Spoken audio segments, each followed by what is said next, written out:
Welcome. So today I'm going to check out this Plini Salen by Strandberg. This is like a telly on steroids, really. As my brother said, it looks like Batman's guitar, which did make me laugh.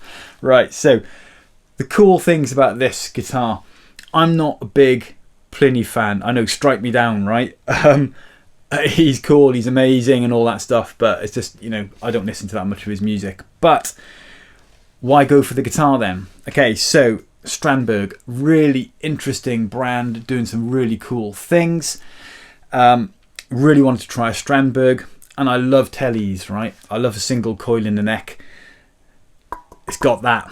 It's got the humbucker in the bridge, love that. It's got a tremolo, love that, right? So for me, this was the one to try. It's absolutely stunning. Let's turn it around a bit there. You can see the neck and so on it. Right, so let's start by just talking a little bit about Strandberg guitars in general. The good and the bad from my perspective, having used one now for a good few weeks. Okay, so just to talk about Strandberg as a guitar in general, some of the things that people are obviously going to talk about are the fanned frets and also the neck, the Enduroneck, which is, you know, a bit of an odd shape. Let me just get that in focus. Right, there we go. Yeah, a bit of an odd shape if you're not used to it, being like basically three planes, really, three almost flat planes, okay? And also this centre one not being just a straight line down the back, but instead starting low at this end and then kind of getting higher as it comes through. All right, but it makes sense because then that basically tracks your thumb really nicely as it moves down the back of the guitar, right, as you move your positions up and down the neck. So it's pretty cool. So let's have a quick talk about those things. So the Enduroneck, will it take you long to adjust to? No, absolutely not at all. Give it like 10 minutes and it feels pretty natural. You know, every now and then, you know, you might feel just up on here under the thumb when you're doing like a big bend, like a big bluesy bend. You might feel a little bit more uncomfortable than a nice rounded neck, but in general it feels lovely. Very large radius, so a very flat fretboard, so, you know, ideal for kind of fast playing and shredding and stuff, in which case your thumb is going to be around the back a lot of the time. So it's a really comfortable neck, gotta say. One of the reasons I wanted to try it as well is because, you know, getting near 50, when I play a lot, I do start to get pains in my wrists around here. You know, I need to warm up and stuff nowadays. It's no fun, but there we go, that's life. And I wanted to see if the Enduroneck made any difference to that, as they claim. And I gotta say, I think it does. You know, I can play for a little bit longer. I can do kind of like bit legato for a bit longer without it hurting quite so much. So from that perspective, it's pretty cool. The fanned frets, again, totally feel natural. I mean, I don't even notice them. I've got to say, it's the only fanned fret guitar I've got, and I don't notice it at all. And if I go back to my standard guitars, like my Fender Strat, for example, again, it doesn't take any time to adjust whatsoever. They both just feel natural when I'm playing them. So you haven't got to worry about any of that stuff if you're considering a Strandberg. The other things about Strandberg, love the body shape. I love the chamfer here. Very, very cool, very comfortable. Bit of a kind of slight belly carve here, again, makes it very comfortable to hold and play. So that's absolutely awesome. I'm not sold on this though. Now, obviously everyone talks about that because you can then hold it over your knee as you might normally, but you can also do it in that kind of classical position where you can kind of hold it upright. I'm not sold on that at all, because if I do that, I'm taking all the weight on my hand, right? And if I'm taking the weight on my hand, I can't move my hand much or the guitar's going to lose balance, right? That's when it's resting like this on my knee. So I'm not sold on that. Or you're going to be holding it here, trying to make sure it doesn't fall with your arm, right? Holding it up in here. Again, you can't do that. If you're going to sit with it in a kind of classical position, then you kind of need it like this, right? Who sits like that? Do you sit like that with your legs that close together when you're playing the guitar? Of course you don't, right? If you're going to be sitting in a classical position, your leg's going to be out a bit further and it's going to be more like this, okay? Now, if you're like that, then what that actually means is you're not using this calf at all. Your leg's actually coming up in here. That's where the tuners are. So that's not the best place for your leg to be, right? And particularly if you've got a tremolo, then obviously it's going exactly where the tremolo is. And what's more, that's also where your jack socket is. So your jack socket is actually up against your leg and the tremolo is also against your leg. So, you know, that's more comfortable in that kind of upright classical position, not that kind of thing. Really uncomfortable. So I'm not sold on that at all. However, sitting with it like this or with a strap on is a really, really comfortable, awesome guitar. Alright, let's talk a little bit about build quality, because there are a couple of other points that will come up a lot if you search on the internet. One of them is fret sprout. Now, fret sprout is just when the frets come away from the edges a bit, or more to the point they extend past the edges of the fretboard a bit. Often this is actually caused by humidity levels and your fretboard drying out and kind of shrinking slightly, and obviously the metal of the frets not shrinking and therefore sticking out slightly. Okay, that can be quite a painful experience if you're sliding up and down the neck quickly. This guitar does not have that at all. It is immaculate. The fretwork is absolutely brilliant. Stainless steel, love stainless steel frets. Really smooth, lovely to play.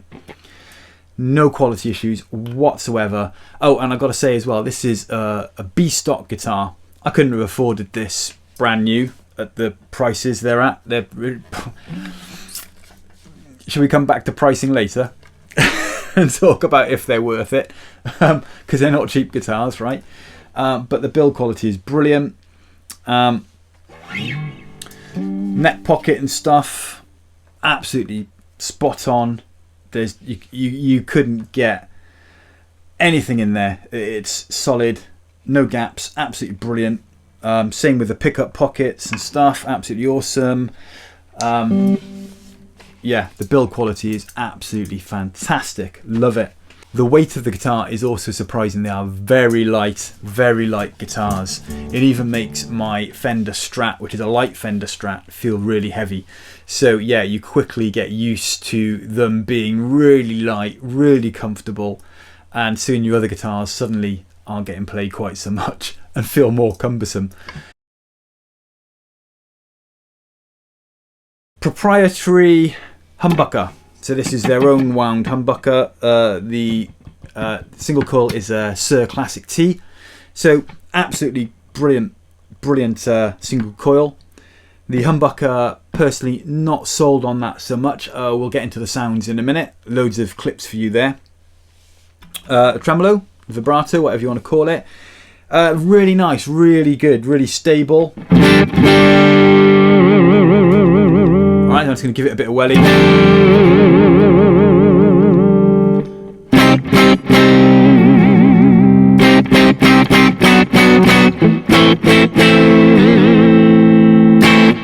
And you'll see it's still perfectly in tune. There's no issues whatsoever with the tuning stability on that thing. It's brilliant. Will it dive bomb like a Floyd Rose? No. Think about it more like a Strat tremolo, really. It's not going to do massive dive bombs and stuff that well. It just doesn't have the play, doesn't have the distance of travel. But it's lovely, really nice.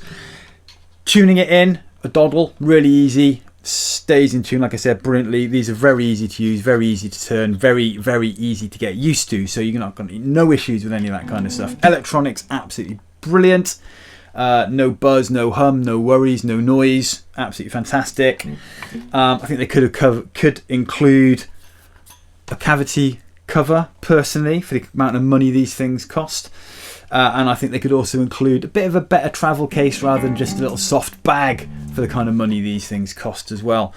I've got a lot of guitars. It's the only one that comes at this kind of money without a hard case. I think that's just nuts. Made in Indonesia, but again, you wouldn't really tell. I mean, they're absolutely brilliant. As good quality as any other guitar I own build-wise. Fantastic.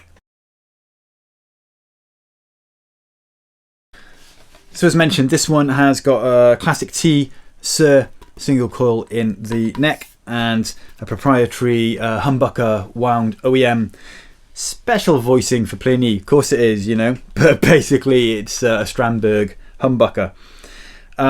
It's an interesting combination, right? So obviously in three-way switch, position 1 is obviously single coil here.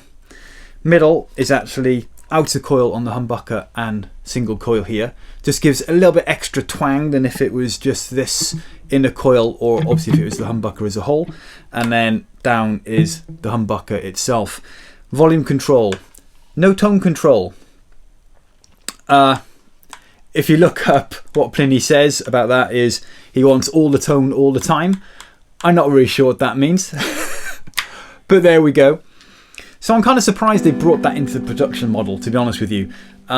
A tone control is handy to have, right? So it's a lovely just way to change the timbre a little bit of an instrument, just to get a slightly different sound. So maybe you want it a little less tone when you are doing, I don't know, like, you know, picking some chords, and then make you a bit brighter when you're going to kick a solo tone in or something. You know, there's lots of uses for using your tone control.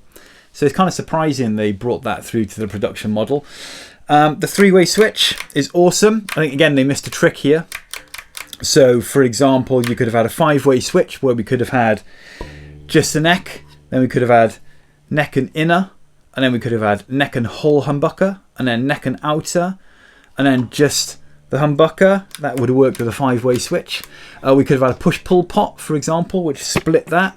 So there's a few things, I think, a few tricks they missed. Could have made the instrument a bit more versatile. It's not necessary. It is an awesome, awesome instrument, and I love it.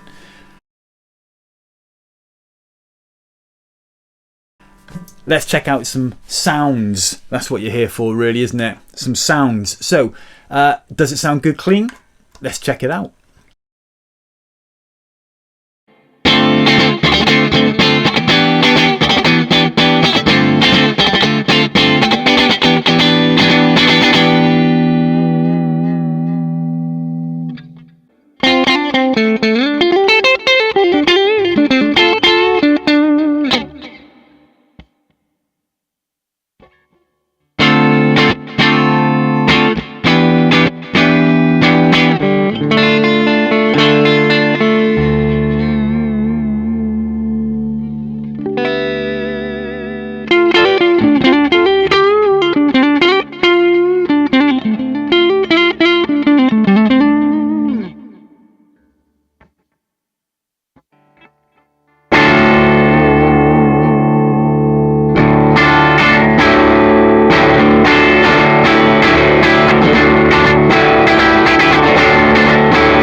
All right, and then with a little bit of crunch.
And then let's check out some gainier tones.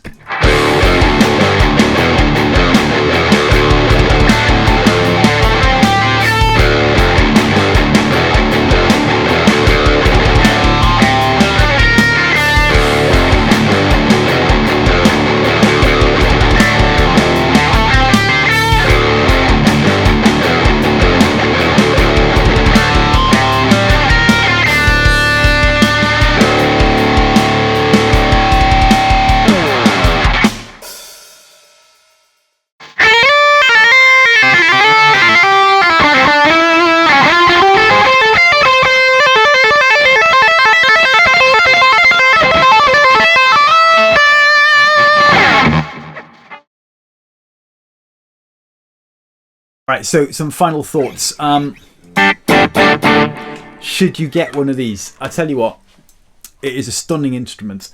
Irrelevant if you like Plini's music or not. It's a joy to play. It's absolutely lovely. It's got so many good sounds in it. However, the proprietary pickup in particular, I'm not massively sold on, because although it's perfectly good, it doesn't seem to excel in anything. It's just like, you know, nice. So one of the things I am going to do, and because I think they missed a trick with the switching options, one of the things I'm planning to do is swap the pickups out and change the electronics a little bit. So I've got some bare knuckle pickups coming, a pile driver for the neck, and a silo for the bridge, and I'm gonna also stick a push-pull pot on it so I can split the bridge, so I've got some more switching options. I think that'll make it a more versatile, but also just a better sounding guitar, right? For what I want a modern sounding, nice, you know, guitar. It's gonna be absolutely awesome. The guitar itself, the build quality, amazing. The feel of it, amazing. I love it. I love the little touches that it's got. The well, not illuminating, but you know, the Illuminati, the Illumin dots. What are they called? You know what I mean. They glow in the dark, man. They glow in the dark. They look beautiful. So yeah, the moon here and all the dots on the side, absolutely stunning. Love it. The carve of the body is lovely, so comfortable. The finish on it, that kind of satin matte kind of finish. Look at the way the light reflects off that. It's just gorgeous, isn't it? There is so much to like about this guitar that I would recommend getting one if you can afford it, but you might want to change the pickups and the electronics in some way. All right. Would I have bought it for the full amount? No, don't think I would have. I think they're really expensive, given that they are made in Indonesia, so they're making them, to be fair, reasonably on the cheap compared to kind of building them in America or in Europe or whatever. The fact they come with a bag rather than a hard case for that kind of money, again, just feels wrong to me. But it is stunning, and the build quality, irrelevant of where it's made, is stunning. So, you know, go figure. Right. I hope that's helped and not just confused you even more. I love it. I'm going to change a couple of things on it, but I love it. That's my answer, I guess. Also, one thing maybe they have to address, I've seen this online a few times where people are kind of questioning, am I good enough to own a Strandberg? Should I buy one? Or are they just for the elite shredders and stuff out there? Because their marketing really is kind of aimed at that kind of thing, right? The modern kind of elite, very technical, amazing guitarist, right? Leaps and bounds better than I will ever be. I practice a lot and I can't get to that stage. I'm nearly 50. I've got to kind of wake up to the fact I'm never going to be able to play like half the guys out there. And, you know, that's fine. That's cool. That's just the way it is, right? And so maybe the marketing needs to move away from that slightly and just make people feel they can connect with the brand a bit more. You know, they're stunning guitars. You know, you can and do connect with them on an emotional level. It's not all about technicality, right? Try one. You will love it. You'll fall in love. This is why there are so many people out there who are convertees to the Strandberg brand, I'm sure. Let me know your thoughts. Are you a Strandberg convertee? Do you hate the look of a headless guitar? I think it looks rather cool. And you get used to that really quickly as well, by the way. You don't even notice the head's not there. Okay, take care, and I'll see you soon.